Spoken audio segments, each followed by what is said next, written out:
This is National Donate Life Month. It's a time to possibly consider becoming an organ donor. And to highlight this cause, we have a story tonight about kidney donation.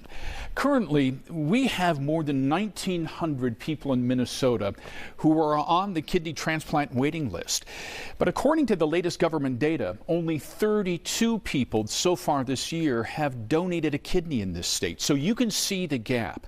And it's why we have a story tonight from 3 women at a Minnesota organization that at its core is all about helping people.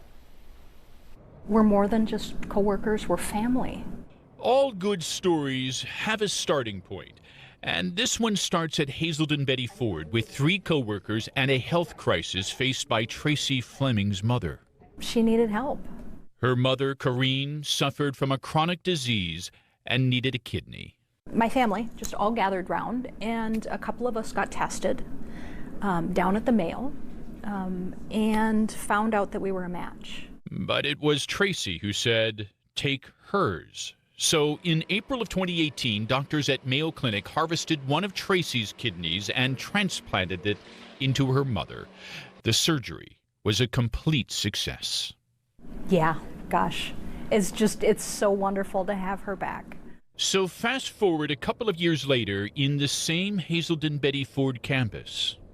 I have an autoimmune disease called granulomatosis with polyangiitis, and it attacked my kidneys. Sherry Stalker also needed a transplant. But I actually went to my Facebook page and crafted a message, a plea for a donor.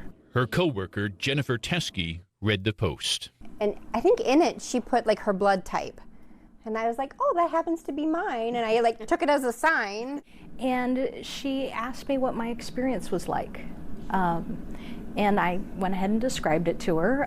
It's really not as bad as you would think. I talked it over with my family and I prayed about it. And said yes. In August, both Tracy and Sherry had their operations at the Hennepin Healthcare Transplant Program at HCMC.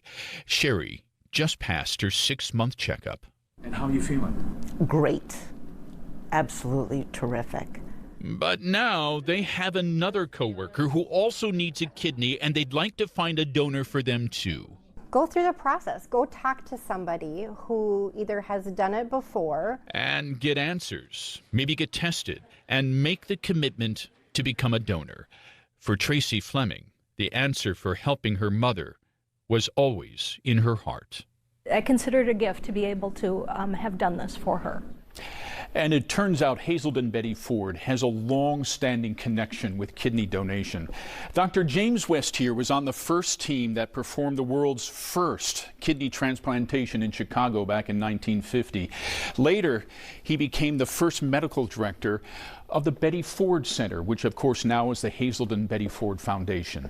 If you would like to learn more about transplantation, of course you can find more at the Kidney Foundation, along with LifeSource, Hennepin Healthcare, and the Mayo Clinic. And we have the addresses to all of these organizations on fox9.com.